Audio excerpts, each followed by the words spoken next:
A gente vai continuar falando de finanças aqui, né? De imposto também.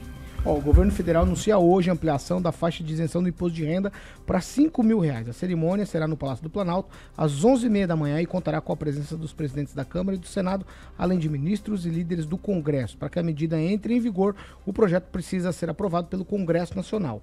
A expectativa é que a nova isenção só passe a valer em 2026. Ampliar a faixa de isenção do imposto de renda foi uma promessa de campanha do presidente Lula.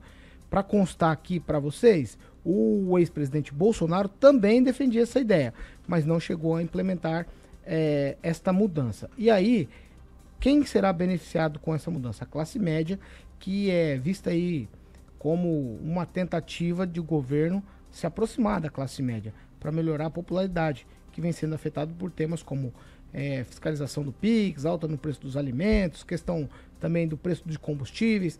Atualmente a isenção do imposto de renda vale para quem ganha até R$ 2.824, valor inferior a 2 salários mínimos. O governo prometeu aumentar esse limite para R$ 3.036 ainda em 2025, mas a medida ainda não foi formalizada no Congresso. De acordo com especialistas, quando a nova faixa de 5.000 for implementada, os trabalhadores dentro dessa renda terão um salário líquido maior, já que o desconto do imposto na folha de pagamento será eliminado.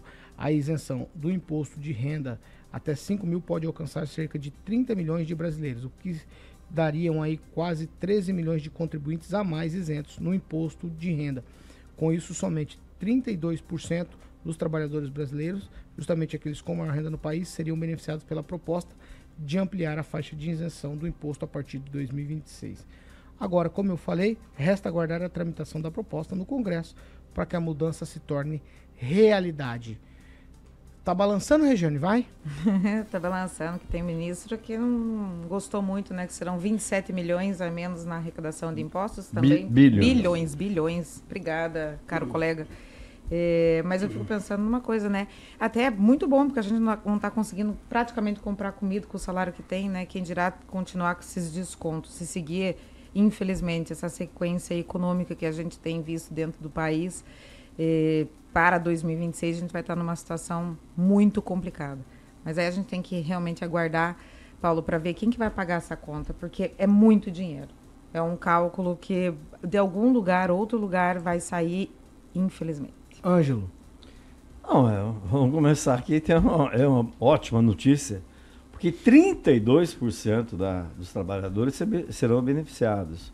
É o cumprimento de uma promessa de campanha, que a gente costuma muito falar de político que promete e não cumpre. Óbvio que isso tem um custo, mas óbvio que houve cálculo.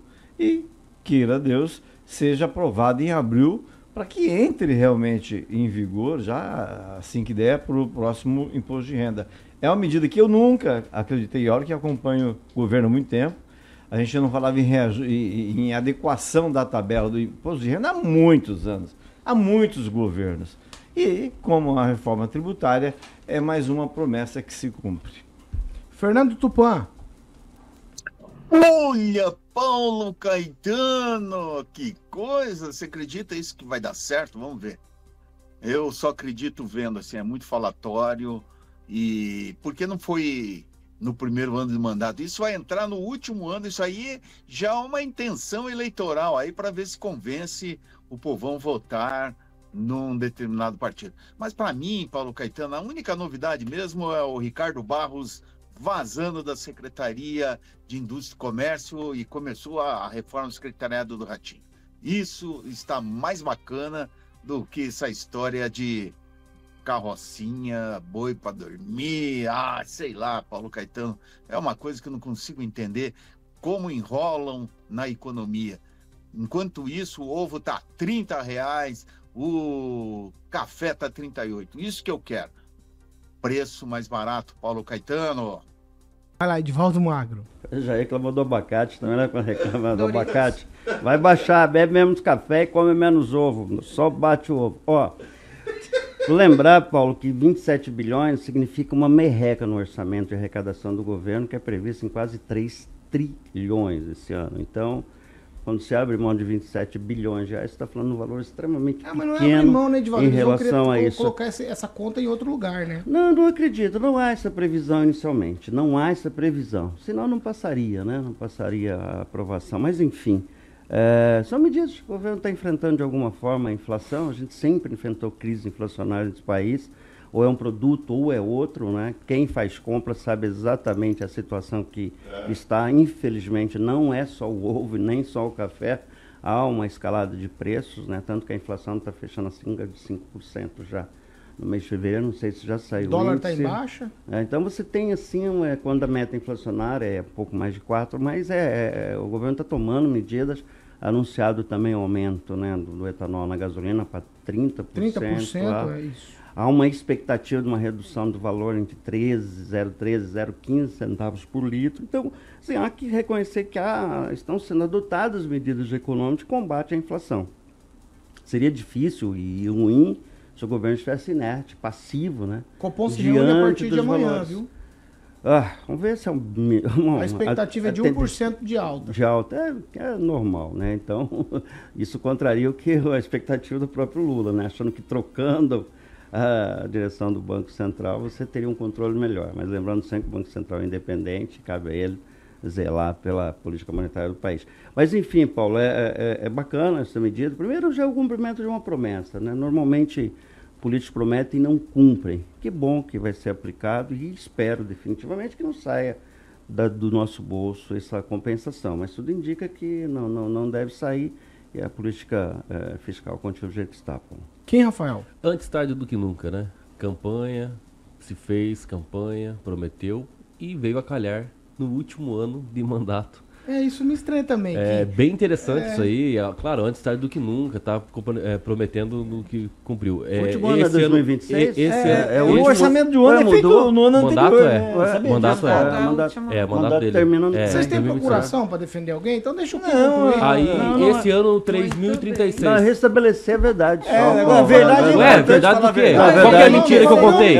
Qual que é a mentira? É o último ano do governo dele. O ano que vem? Não, esse ano. Eu falei o ano que vem. Você tá... Não tem verdade aqui. A implementação é pro ano que vem, é o último ano de governo. É o que eu falei agora. Último ano, os governos são ministros. Último ano. Imagina se fosse. Eu quero ver a procuração assinada. 2026, último ano de governo. Veio a calhar, claro, o ano eleitoral, porque possivelmente ele vai se candidatar de novo, né, para reeleição e, obviamente, pode ser que ganhe. Justamente por algumas medidas como essa. Mas é claro, deixar muito claro aqui, só para deixar claro aqui, que a compensação já tem algo determinado, tá? Para compensar a perda de arrecadação, e aí eu concordo, estimada em 27 bilhões em 2026, a equipe econômica do governo pretende taxar quem ganha mais de 50 mil por mês, o equivalente a 600 mil por ano. E aí tem algumas especificações em relação a isso. Por exemplo, segundo a área econômica, a alíquota vai aumentar progressivamente para quem recebe acima desse valor até chegar 10% para quem tem renda mais de R$1 milhão. Então, assim, para você, Edivaldo, que está talvez na classe alta, talvez isso realmente te incomode um pouco em 2026, porque pode ser que você seja um pouco mais taxado. Mas ainda bem que esses recursos, porque imagina você, eu tenho certeza que a maioria do nosso chat aqui sabe o quanto ganha e aqueles 300, 400, 700 reais que às vezes é descontado em imposto de renda, acaba incomodando muito a economia mensal da família brasileira. Até 5 mil reais, acho uma razão, assim, extremamente razoável no sentido de não taxar. Não taxar. E tem que sim taxar os mais ricos, porque tenho certeza que se para o governo não vai fazer diferença 27 bilhões por conta da arrecadação, a classe alta também, que é 1% desse país. O que vai acontecer com eles? Nada. Taxar um pouquinho mais.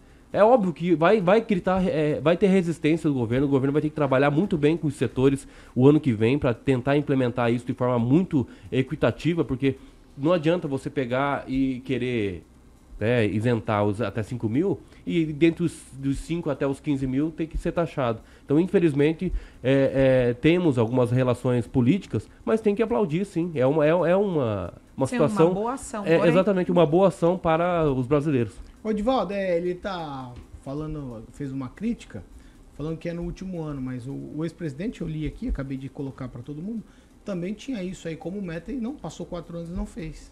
Exatamente. A reforma tributária também não. E está perseguindo uma série de... O mandato único também não. Enfim, então, promessas, a gente sempre cobra que político que promete tem que cumprir, né? Tem muitos que não cumpriu ainda, mas essa era uma promessa que impacta a vida das pessoas, né? E lembrando que é só para quem é assalariado, né? Parece que não alcança a NPJ, né? Então, o sujeito aí registrado, que né? Certo, exatamente. Então, você reduz muito o volume de...